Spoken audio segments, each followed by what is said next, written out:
کہ بھئی ہم نے ایک امام کو پکڑ لیا, ہم اس کو چھوڑ نہیں سکتے, لاکھ دلیل لاؤ, لاکھ قرآن لاؤ, کچھ بھی لاؤ, اس امام کو ہم نے پکڑ لیا ہے, یہی راہ نجات ہے, یہی صاحب شریعت, یہ سب کچھ, تب ہم حضرت کہیں گے میں بولوں گا, میں بولوں نہیں, ان ایک کو بات مکمل ہوں. ابھی آپ خاموش رہیے, آپ مکمل کرنے دیجیے, شیخ کفایت بول رہے ہیں جی, بتائیں. تو اگر کوئی تقلید کی یہ ڈیفینیشن کرے گا کہ بھئی ہمیں ماننا ہی ہے, تو ہم کہیں گے وہ کفر ہے جو ابن تیمیہ رحمہ اللہ نے کہا, میں نے اکیلا نہیں کہا, ابن تیمیہ رحمہ اللہ نے کفر کہا ہے اس تقلید کو, تو وہ ہم بھی کہتے ہیں اس طرح کی اگر کوئی تقلید کرے گا تو کفر ہے. کیوں؟ کیونکہ بھئی اللہ تعالیٰ نے قرآن و حدیث کی اللہ تعالیٰ نے اپنی اتباع کا حکم دیا. ہم تو کہتے ہیں بھئی اللہ الہ الا اللہ محمد رسول, اس کلمے کے خلاف وہ بات چلی جائے گی. صرف اللہ کی عبادت کرنے والے, اللہ کے رسول کی اتباع کرنے والے, اس کے مقابلے کسی کو کھڑا کر دے گا تو اس کے خلاف ہو جائے گا. اگر کوئی تقلید کی تعریف کرتا تو حکم آئے گا. دوسرا تقلید کی تعریف کیا ہو سکتی؟ دوسری, اب میں نہیں کرتا تقلید کی تعریف, میں تو مقلد نہیں ہوں نا, مقلدین کریں گے نا. اب دیکھیے امام ابن عبد البر رحمہ اللہ, وہ اپنی کتاب میں تقلید کی ایک تعریف کیا نقل کرتے ہیں کہ ایک عالم سے کہتے ہیں کہ ابو عبداللہ ابن خواز منداد کہتے ہیں کہ التقلید معناہ فی الشرع الرجوع الی قول لا حجت لقائلہ علیہ, کہ تقلید شرع میں کس کو کہتے ہیں؟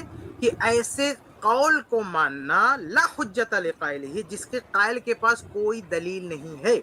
وہذا ممنوع منہ فی شریعہ, شریعت میں یہ منع ہے. والاتباع ما ثبت علیہ حجہ, اور اتباع کہتے ہیں کہ جس پر دلیل موجود ہو.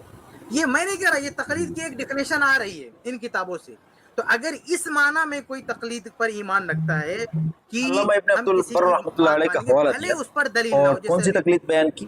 جو تقلید حرام, اور کہہ رہے ہیں کہ علامہ ابن عبد البر رحمۃ اللہ علیہ یہاں پہ اتباع اور تقلید میں فرق. علامہ ابن عبد البر رحمۃ اللہ علیہ نے تقلید اور اتباع میں فرق کیا ہے, لیکن یہاں پر علامہ ابن عبد البر رحمۃ اللہ علیہ نے تقلید کی تعریف وہ کی ہے کہ یہاں تقلید سے مراد وہ کہ جس کی نفس الامر میں جہاں دلیل نہ ہو, جہاں قرآن حدیث موجود ہو وہاں تو علامہ ابن عبد البر رحمۃ اللہ علیہ بھی کہہ رہے ہیں کہ یہاں عامے کے لیے, عوام کے لیے جن کے پاس علم نہیں ہے, مجتہد کی, عالم کی پیروی کرنا ہے. یہ اس کو الگ انداز میں ہی پیش کر رہے ہیں. تقلید اس کو کہتے ہیں کہ جہاں جو کسی کے قول, ایسے قول کو مان لینا جس کی دلیل نہ ہو, یہ علامہ ابن عبد البر رحمۃ اللہ علیہ نے لکھا ہے.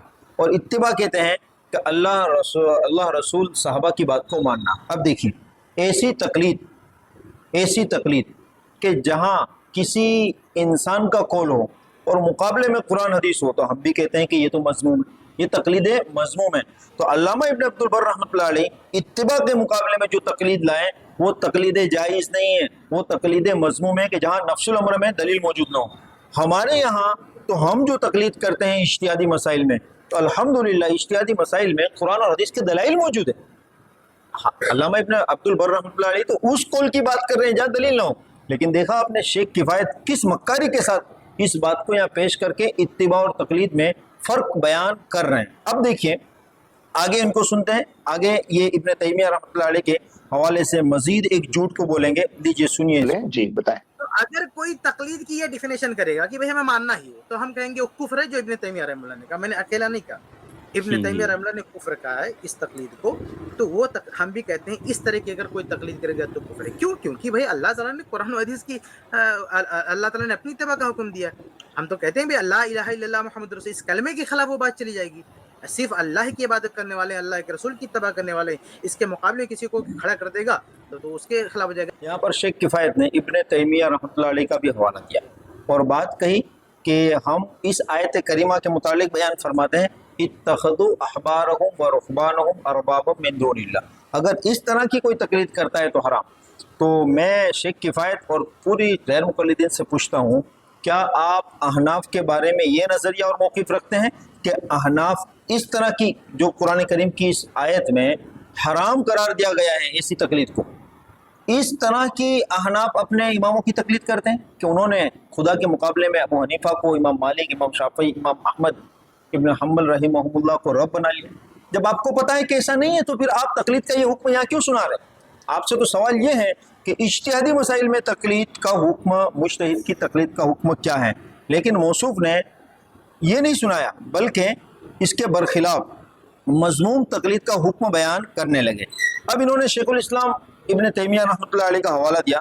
میں آپ کو بتاتا چلوں, مجموع الفتاوی جلد 20 صفحہ 203 میں امام ابن تیمیہ رحمۃ اللہ علیہ یہ بات لکھ رہے ہیں کہ جو شخص دلیل کو سمجھنے کی صلاحیت رکھتا ہے اس کے لیے اجتہادی مسائل میں تقلید جائز نہیں، یعنی جو مجتہد ہے وہ اپنے اجتہاد پر عمل کرے گا۔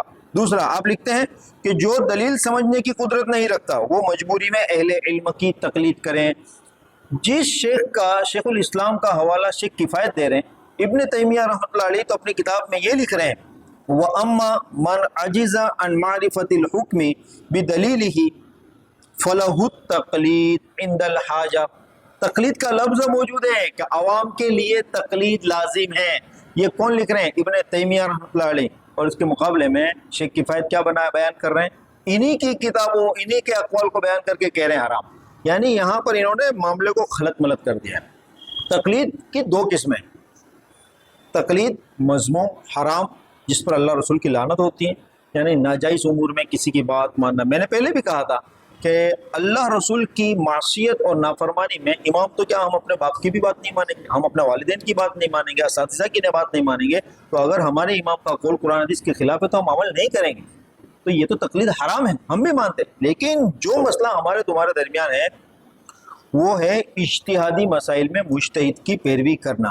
اب دیکھیے، ابھی جیسے انہوں نے کہا کہ بھائی تقلید کی تعریف تو وہ کریں جو لوگ تقلید کرتے ہیں، تو شیخ آپ سے جب تقلید کا حکم پوچھا گیا تو یہ سوال تھا کہ اجتہادی مسائل میں مجتہدین کی تقلید کرنے کا حکم کیا ہے، لیکن تم نے دلیل کیا دی؟ تقلید حرام کی۔ جو مشرک اپنے باپ داداؤں کی تقلید کرتے تھے، ہمارے نبی ان کو دعوت دیتے تھے تو کہتے تھے کہ نہیں ہم تو اپنے باپ داداؤں کا دین مانیں گے۔ یہود و نصارہ کا بھی یہی جواب ہوتا تھا، یہ اس کا جواب دے رہے۔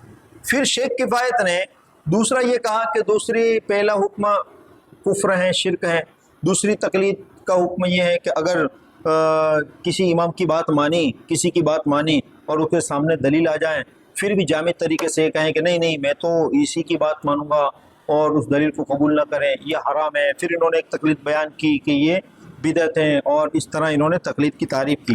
لیکن شیخ کفایت نے احناف، مالکیہ، شوافع، حنابلہ جو مقلدین ہیں ان کی کتابوں کے حوالے نہیں، جبکہ تقلید کی تعریف اور حکم وہ بیان کرنا چاہیے جو لوگ کرتے ہیں، اور اس کا یہ اقرار بھی کر رہے ہیں۔ آئیے میں آپ کو بتاتا ہوں۔ الدین رازی رحمۃ اللہ علیہ لکھتے ہیں کہ تقلید کی حقیقت یہ ہے کہ بلا دلیل کسی کے قول کو مان لینا۔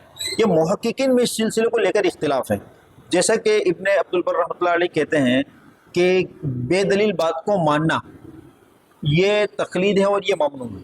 ہم جہاں تک سمجھتے ہیں کہ وہ بے دلیل بات سے وہ بات مراد لے رہے ہیں کہ جو قرآن حدیث کے مقابلے میں، اور دوسرے محققین مطلق بے دلیل بات کو ماننے کو تقلید کہہ رہے کہ نفس الامر میں تو دلیل موجود ہو۔ جیسے کوئی ایک عام انسان آیا اور مجھ سے سوال کیا کہ نماز میں یہ معاملہ مجھ سے ہو گیا، میری نماز ہوئی یا نہیں، میں نے اس کو بتا دیا کہ آپ کی نماز ہو گئی۔ اب جو میں نے بتایا ہے اس پر اس شخص نے، اس مسلمان نے عمل کر لیا، مجھ سے دلیل کا مطالبہ نہیں کیا۔ اب جو میں نے بتایا ہے اس کی دلیل قرآن حدیث میں موجود ہے، لیکن سائل نے مجھ سے دلیل مطالبہ نہیں کیا، تو میری بات بلا دلیل کے اس نے مان لی۔ بعض محققین نے جیسے کہ امام فخر الدین رازی رحمۃ اللہ علیہ نے اس طرح ماننے کو بھی تقلید کہا ہے۔ غیر مقلد شیخ کفایت نے اس سے پہلے میں نے آپ کو بتایا تھا اسی طرح کے عمل کو اتباع کہا ہے، ہم اس کو تقلید کہتے ہیں۔ یہ تو ہو گئی تقلید کی تعریف مقلدین حضرات کے ذریعے۔ تقلید کی قسمیں، ایک تقلید وہ ہیں جو جائز ہیں، جیسے عوام الناس کے لیے مجتہد کی تقلید اجتہادی مسائل میں۔ یہی سوال شیخ کفایت سے ہوا تھا لیکن انہوں نے جواب کو پلٹ دیا۔ مجموع الفتاوی میں ابن تیمیہ رحمۃ اللہ علیہ لکھتے ہیں عامی کے لیے اجتہاد ممکن نہیں، لہٰذا وہ علماء میں سے کسی مفتی کی تقلید کرے گا۔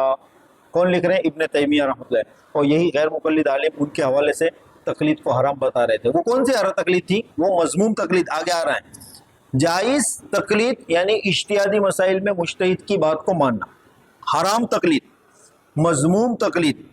ابن تیمیہ رحمۃ اللہ علیہ لکھ رہے ہیں جو بات شیخ کفایت بیان کر رہے تھے اس کو پڑھا اور جائز تقلید کو چھوڑ دیا، کہ ابن تیمیہ رحمۃ اللہ علیہ نے لکھا ہے وَأَمَّا التَّقْلِيدُ الَّذِي ذَمَّهُ اللَّهُ وَرَسُولُهُ فَقَبُولُ قَوْلِ الْغَيْرِ بِلَا حُجَّةٍ، کہ وہ تقلید جس سے اللہ اور اس کے رسول نے مذموم کہا، حرام قرار دیا، وہ ہے بغیر دلیل کے دوسرے کی بات مان لینا۔ یہ تو ہم بھی کہتے ہیں کہ جہاں نفس الامر میں ہی دلیل موجود نہ ہو یا قرآن حدیث کے مقابلے میں کسی شخص کی بات ہو تو اس کو ماننا یہ حرام ہے۔ تو یہاں پر شیخ کفایت نے جو مکاری سے کام لیا ہے کہ جائز تقلید کے متعلق سوال تھا کہ سائل کا کہ اجتہادی مسائل میں مجتہد کی تقلید کا حکم کیا ہے، لیکن انہوں نے جواب دینے میں کیا مکاری کی؟ جو مضمون تقلید ہے، ناجائز تقلید ہے، حکم اس کا بیان کر دیا. سوال کچھ تھا اور جواب کچھ. تو یہ ہے ان غیر مقلدین کی حقیقت. اور چند کتاب کے حوالے دے دیے، ذرا سا کیا عربی کا ٹکڑا پڑھ دیا، تو بیچاری غیر مقلد عوام یہ سمجھتے ہیں کہ ہم سلف کے منہج پر ہیں، ہم قرآن حدیث پر ہیں، ہمیں ایک نئی بات ملی. یہ سلف کا منہج نہیں ہے، یہ گمراہی کی دعوت ہیں جو i+TV کے اسٹوڈیو میں بیٹھ کر اسی طرح کے ڈسکشن ہوتی ہیں. چند ناقص علم کے لوگ ملتے ہیں، واہواہی کرتے ہیں، جیسے کہ اس بات کے بعد زید پٹیل ان کے جو دوسرے اسکالر ہیں وہ کہیں گے شیخ کفایت نے بڑے گولڈن الفاظ کہیں. شیخ کفایت کی بات بڑی گولڈن تھی. یعنی قرآن حدیث کی بات آپ کے لیے گولڈن ورڈز نہیں ہیں. کب سے ہو گئی شیخ کفایت کی بات گولڈن ورڈز؟ آپ تو یہ کہتے تھے نا کہ ہمارے لیے اللہ رسول کافی ہے، ابھی آپ نے شیخ کفایت کو اپنا امام بنا لیا. اللہ تعالیٰ اس طرح کی مکاری سے ہماری اور پوری امت مسلمہ کی حفاظت فرمائیں. ہمارا مقصد صرف آپ لوگوں تک حق پہنچانا ہے. میں امید کرتا ہوں کہ میری بات آپ کو سمجھ میں